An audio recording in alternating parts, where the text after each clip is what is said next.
हर 5 तारीख को तब से मतलब पिछले 15 साल से बंधा हुआ है। अब के 5 को कैबिनेट मीटिंग थी, इस करके नहीं आ सका था, तो मैंने 5 वाली बदल के पहले माफ़ी मांग ली थी कि मैं इस तारीख में मिलूँगा। तो आज सबको मिलने का टाइम रखा। पहले हमारा पावर डिपार्टमेंट का एक रिव्यू था, सब ऑफिसर्स, हमारे एमडी, डायरेक्टर, चीफ इंजीनियर थे, सारे एससीज बुला रखे थे। ट्यूबवेल का है, आगे गर्मी आएगी तो हम कितनी तैयारी में हैं, सब स्टेशन जो नए बन रहे हैं उनको रिव्यू करा, कितने दिन में कंप्लीट हो रहे हैं, और ट्रांसफार्मर की सप्लाई है कि नहीं, हम पे सफिशिएंट है, वो सारी बातें करने के लिए पहले 2 घंटे वो मीटिंग चली। अब फिर 11 बजे से मैं यहाँ गया जी। अब क्या विशेष कोई निर्णय लिया गया हो? मीटिंग में देखिए, खाली ये कि आने वाली जो पोजीशन है, गर्मी आ रही है, उसमें हमें दिक्कत नहीं है, पहले से तैयारी करके रखें। बाकी थोड़ा सा ये है कि लोगों को दिक्कत नहीं आए, जितना कोई जो बिलों का मामला है कि ऐसी वो अपने लेवल पे फटाफट इससे महीने के महीने, मतलब जो पहले ये था ना कि बिल ज़्यादा आ गया, ओवर बिलिंग, एक तो ओवर बिलिंग इशू नहीं कर रहे, जो 3 गुना ज़्यादा आ गया उसको रोक दिया हमने कि इशू ना करो, और जिनका थोड़ा बहुत ज़्यादा है तो वो हम एक तो चीफ इंजीनियर अपने सर्कल पे करेगा, एससी अपने जिले जिस सर्कल पे करेगा हफ्ते के हफ्ते में, और उनके जो बिल हैं ठीक करके उन्हें ठीक करके भेजो ताकि लोगों की तकलीफें ना रहें। तो सब स्टेशन बनने हमारे, जिनका टाइम दिया हुआ था उन्हें ये था कि आप अपना टाइम से, सब पार्टीज बुला रखी थी, टाइम से कंप्लीट करें। वो रिव्यू करा कितना हो गया, कितना बाकी है, कहीं 70% हो गया, कहीं 80% हो गया होगा। और ये फसल में जो आजकल बिजली बंद है वो ये करके है कि फसल करते हैं, उसके बाद फिर जो रेगुलर सभी जगह हर साल करा करते हैं, उसके बाद होगी। पावर की कोई प्रॉब्लम नहीं आएगी, गर्मी हम पूरी तरीके से तैयार हैं, हम पे इन हैंड फुल पावर है, कोई दिक्कत नहीं आएगी। एक हम ये कर रहे हैं कि जितनी पावर हम पे 8 बजे के बाद अवेलेबल है वो सोलर की होती है, मॉर्निंग तो हमें मिलती नहीं, 8 बजे के बाद 4 बजे तक उस पर मैक्सिमम ट्यूबवेल चलाए जाए ताकि हमें वो 3 रुपये मिलती है सस्ता। हमारा जनरेटर की जो इसकी थर्मल की वो 5 रुपये होती है, तो हमारा पैसा भी बचे। उस पर आज हिदायत थी कि उस पर ज़्यादा से ज़्यादा उस पर शिफ्ट ऑन करो जितना हम कर सकते हैं। अभी सोलर से कितनी बिजली अपने को मिली? सोलर से कितनी बिजली जनरेट हो गया हमें मिल रही है? सोलर हमें काफ़ी मिलती है जी, हमें 1000 मेगावाट तो खाली उनसे अडानी से ही मिल रही है। बाकी दूसरे छोटे छोटे हैं अरेंजमेंट, कुछ शॉर्ट टाइम है, कुछ लॉन्ग टाइम है। कोरोना के केस बढ़ रहे हैं जेल में, उसके लिए क्या किया गया है जी? कोरोना के जो केस बढ़ रहे हैं जेलों के लिए क्या हुआ है? नहीं, सभी जगह से आज मैं भी को साथ लेके लगा हूँ। अब तो ये तो सभी को अपने आप लोग समझदार हैं, करेंगे अब सारी जगह। जेलों के मतलब हाँ, जेलों में अभी नहीं रहे थी, पर दे देंगे, सब जगह करेंगे जी, क्योंकि केसेज बढ़ने अभी शुरू है ना, मेरे ख्याल में कल परसों से ही ज़्यादा हुए, पहले तो नहीं थे। सर, बिजली निगम में 47 पैसे एफएस से बढ़ाया गया, क्या निगम लॉस में है, क्या रीजन है? क्या चीज़?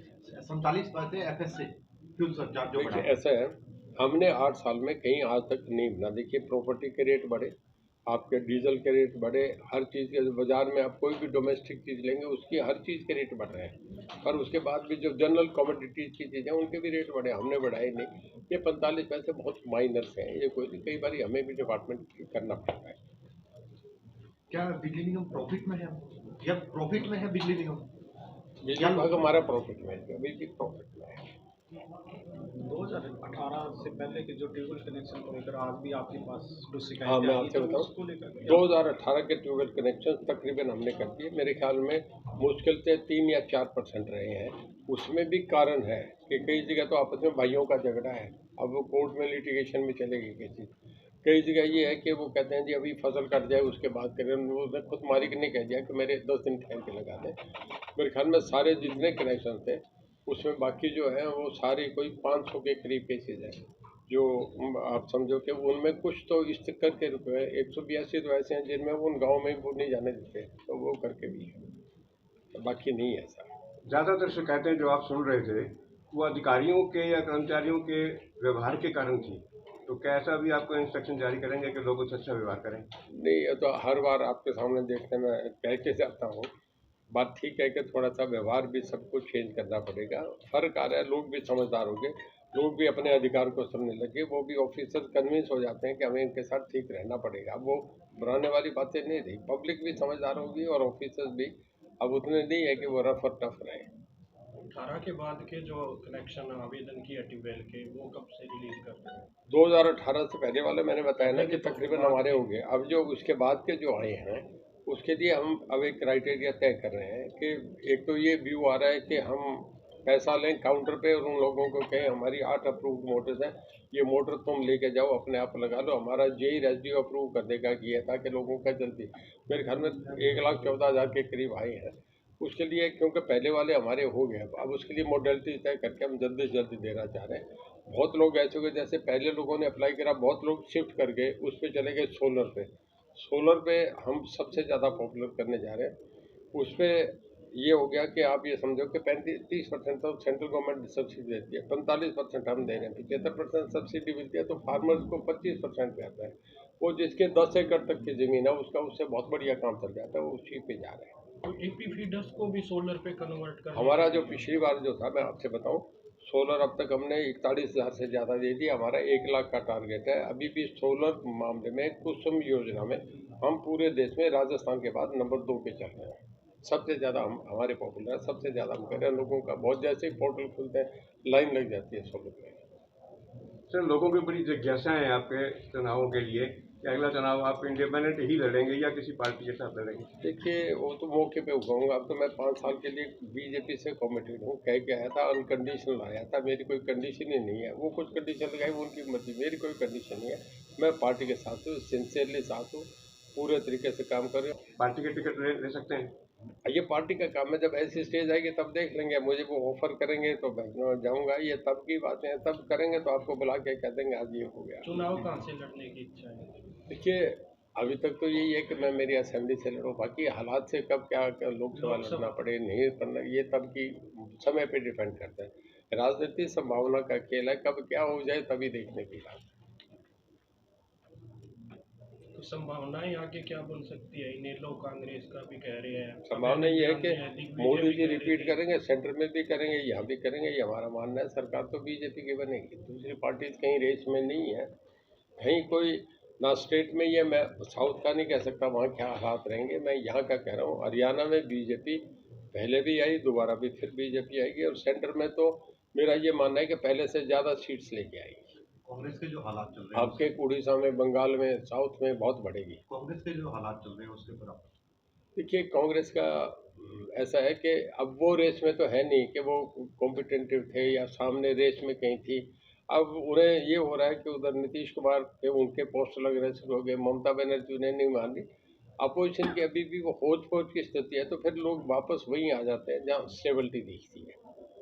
एक गठबंधन को लेकर बड़ा विवाद हो रहा है आजकल। सांसद हैं विजेंद्र सिंह हिसार के, यानी उनके पिताजी विजेंद्र सिंह, वो कह रहे हैं बीजेपी को गठबंधन में नहीं चुनाव लड़ना चाहिए। आपकी क्या है? कौन कहते हैं? सांसद जो हिसार के विजेंद्र सिंह। देखिए ऐसा है, वो मेंबर पार्लियामेंट हैं, इलेक्टेड हैं, 8 लोगों का वोट लेके जीत के गए, वो अपनी राय रह सकते हैं, उनकी अपनी निजी राय हो सकती है, वो पार्टी की तरफ से तो नहीं बोल रहे हैं। और ऐसे मामले में कोई पार्टी का कल ये कोई स्टैंड ही नहीं होता कि ये है या नहीं है। पार्टी का मैनिफेस्टो जो जारी होता है उसमें ये चीज़ें आती हैं। अब उनकी अपनी निजी राय है, उसमें मैं कोई कमेंट नहीं करूँगा। उन्होंने कह दिया, क्या कहते नहीं कहते उनकी बात है। वीरेंद्र सिंह जी अपनी बात कह जाते हैं। सर एक आप जेल बनवाने की आपका जेल बनवाने का प्रोजेक्ट था, बना उसके रहे ऊपर थी क्या- एक जेल हमारी फतेहाबाद तकरीबन क्लियर होगी वो बड़ा जल्दी हम शुरू कर देंगे। रोहतक हमारी तकरीबन कंप्लीशन पे है, और दादरी भी हमारी है, उसमें हमें पंचायत में हम चाह रहे थे कि पंचायत से लैंड मिल जाए। बीच में एक व्यू आया था कि पंचायत ज़मीन देने को तैयार है, बाद में हमने चेक करवाया, डीसी की रिपोर्ट ये आई कि वहाँ पंचायत ज़मीन देने को तैयार नहीं, तो हमें ई ट्रेडिंग से लेना पड़ेगा, वो ले लेंगे जी। हिसार की जेल का कोई शिफ्टिंग को लेकर वो था सर, उसमें कोई निर्धारित हुआ? अंडर प्रपोजल है कि दोनों जेल बिल्कुल सेंटर में आ गई, और अब ये शहर के अंदर लोगों को आवाजाही, बीच में सेंट्रल जेल शहर के अंदर भी अच्छी नहीं लगती। हमारा ये है कि बाहर कहीं ज़मीन हमें ठीक अच्छी जगह मिल जाए तो इन दोनों जेलों की जगह हम बाहर नहीं बनाना चाहेंगे। बहुत बड़ा सेंटर का हार्ट ऑफ द सिटी हो गया, बहुत बड़ा कॉमर्शियल प्रोजेक्ट, सरकार जो भी चाहे इसको करेंगे, ये बहुत बड़ी प्रॉपर्टीज बन गई। बाहर खुले में लोग अच्छे वातावरण में रहेंगे, बड़ी जेल बनाएंगे। जैमर्स का बार बार एक रहता है, जैमर्स का जेल में बार बार रहता है कि क्राइम जेल से चल रहा है सब कुछ, उसको लेकर देखिए हमारी जो रोहतक जेल बन रही है वो हम आपको दिखाएंगे, उसमें 50 जैमर लगेंगे, सबसे हाई सिक्योर्ड जेल होगी वो।